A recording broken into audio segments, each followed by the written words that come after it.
Friends, कैसे आप सब लोग and thanks for watching my channel. Friends, ये हफ्ता छोटा था और सिर्फ 3 दिन का ही वीकडे था और 2 दिन छुट्टी थे। और हमने देखा कि किस तरीके का ट्रंकेटेड वीक था, छोटा हफ्ता था और निफ्टी और बैंक निफ्टी दोनों ने दायरेबंद तरीके से काम किया। तो उसी दायरेबंद तरीके को नज़र रखते हुए हम निफ्टी और बैंक निफ्टी का एनालिसिस करेंगे इस हफ्ते। लेकिन बहुत सारी अलग सी चीज़ें हैं जो इस हफ्ते मैटर करेंगी, तो उसके बारे में भी डिस्कस करना ज़रूरी है। तो डिस्कस करते हैं और एक और अध्याय, एक और सेशन निफ्टी और बैंक निफ्टी के वीकली सीरीज़ में आपका स्वागत है। लेकिन उससे पहले अगर अभी तक आपने चैनल को सब्सक्राइब नहीं किया है तो जल्दी से सब्सक्रिप्शन का बटन दबा दीजिए और साथ ही में नोटिफिकेशन का बेल दबा के ऑल का भी बटन दबा दीजिए, ताकि जब भी मैं कोई नया वीडियो अपलोड करूं वो आपको नोटिफाई हो जाए। देखिए, निफ्टी और बैंक निफ्टी पे तो हम डिस्कस करेंगे ही, लेकिन उससे पहले आपको समझना है ये जो यूएस का डॉलर इंडेक्स है, ठीक है, ये कंफर्टेबली अभी 100 के ऊपर ट्रेड कर रहा है, राइट। 100 के ऊपर ट्रेड कर रहा है और इसका आप स्ट्रेंथ देखिए, लास्ट 3 महीने में ये 95 से 100.61 पे चले गया है। अगर आप पिछले 6 महीने का देखेंगे तो 93 से सीधा 100 के ऊपर चले गया। तो जो एक सिग्निफिकेंट स्ट्रेंथ आपको दिखाई दे रहा है, ये इम्पैक्ट करेगा चीज़ों को, इसके बारे में आपको पता रहना चाहिए, ठीक है। एज अ साइड नोट ये है, वैसे मैं साइड नोट के जैसे बोल रहा हूँ, लेकिन इसका इम्पोर्टेंस बहुत है। अभी मैं निफ्टी और बैंक निफ्टी के चार्ट के बारे में डिस्कस करूंगा, लेकिन एक बात मैं बता दूं कि जो शॉर्ट टर्म है ना, उसके बारे में मैं डिस्कस करूंगा यहाँ पे, क्योंकि ये जो शॉर्ट टर्म है, यहाँ पे हमको हर मूवमेंट का, यहाँ पे जो छोटे से छोटे मूवमेंट होते हैं उसके बारे में जानकारी चाहिए। तो मैं बड़ा ट्रेंड अगर लूँगा तो उसमें मेरे को बड़ी चीज़ें तो पता चलेगी, लेकिन जो अभी जो होने वाला है, क्योंकि हम करंट सिनारियो एनालिसिस करते हैं, वो हमको शायद थोड़ा कम पड़ जाए। तो देखिए, जो हाईलाइटेड सेक्शन है हम इसका अभी एनालिसिस करेंगे, ठीक है। तो शुरू करते हैं यहाँ पे। अब आप अगर निफ्टी को देख रहे हैं, यहाँ पे आप देखिए निफ्टी को कि निफ्टी कहाँ पे आके खड़ा है। निफ्टी अपने आप में एक सपोर्ट लेवल पे आके खड़ा हो गया है, ठीक है। यहाँ पे देखिए आप कि 17,447 ये आपका इमीडिएट सपोर्ट है, ये स्पॉट का चार्ट है।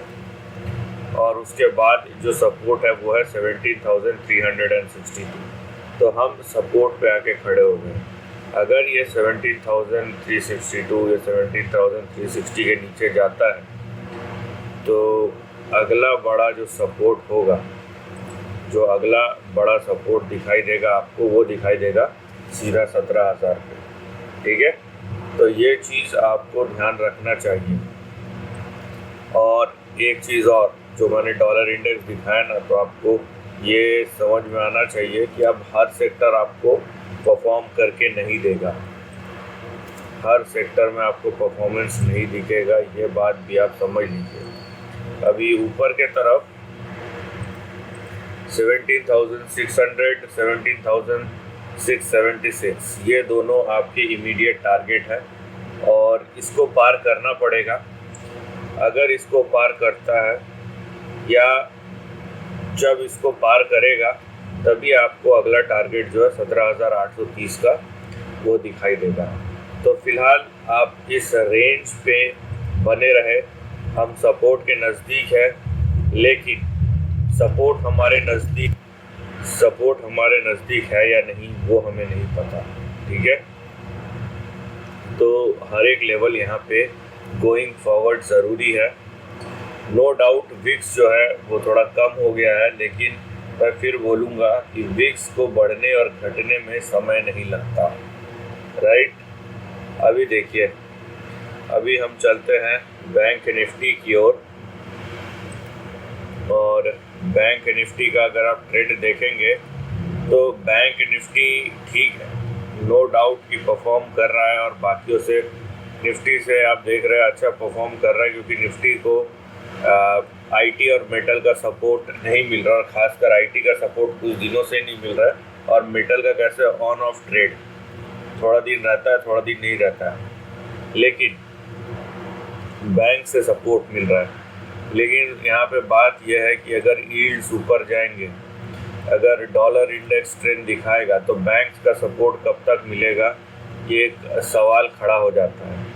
ठीक है, जिसका जवाब आपको पता होना चाहिए, और अगर जवाब पता नहीं है तो एग्ज़ाम में मत बैठिए, वो ज़्यादा ज़रूरी है। ठीक है, यहाँ पे अब देखिए बैंक निफ्टी की अगर मैं बात करूँ तो फ़िलहाल जो दो बड़े सपोर्ट हैं 37,400 और 37,300, ये आपके दो बड़े सपोर्ट हैं।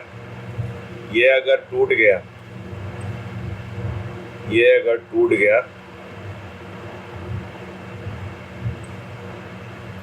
तो यहाँ पे ये देखिए, ये अगर टूट गया 37,300, तो अगले दो जो सपोर्ट होंगे वो होंगे 36,854 और 36,760। राइट, इसको देखने का और एक तरीका है, तो यहाँ पे दो बड़े सपोर्ट लेवल है। ये देखिए, इसको मैं अगर कनेक्ट करता हूँ तो मुझे जो बड़ा सपोर्ट दिखाई देता है वो दिखाई देता है 35,600 के आसपास। राइट, तो यहाँ पे कौन सा सपोर्ट काम में आएगा और कौन से सपोर्ट से रिकवरी आ सकती है, ये देखने वाली बात है।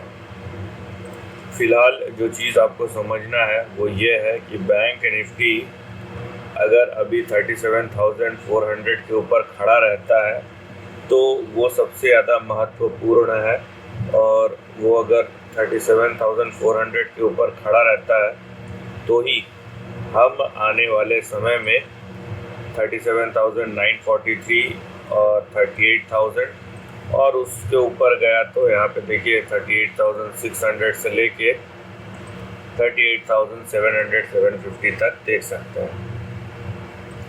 तो सतर्क और सावधान दोनों रहने की ज़रूरत है, क्योंकि जो इंडिकेशंस मिल रहे हैं वो ये है कि आपका पूरा जो बाज़ार है कि एक तरीके से तेज़ी आ रही है तो आए जा रही है, अब वो नहीं आएगी। मैं ऐसा नहीं बोल रहा हूँ कि आ नहीं सकती है, लेकिन चांसेस अब थोड़े कम हो गए हैं, क्योंकि जो हमें ट्रेंड मिल रहा है अक्रॉस द ग्लोब वो मिक्स हो गया है। और हमने देखा है कि डॉलर इंडेक्स का एक डायरेक्ट कोरिलेशन है इक्विटी मार्केट और ख़ासकर सिक्लिकल। मैं जब सिक्लिकल बात करता हूँ तो उसमें कमोडिटी और आईटी मत इंक्लूड कीजिए, क्योंकि आईटी या फार्मा क्योंकि एक्सपोर्ट रिलेटेड सेक्टर है तो करेंसी की वजह से ये मैनेज हो जाता है। अगर ये ज़्यादा गिरते नहीं, बढ़ते नहीं है तो ज़्यादा गिरते भी नहीं।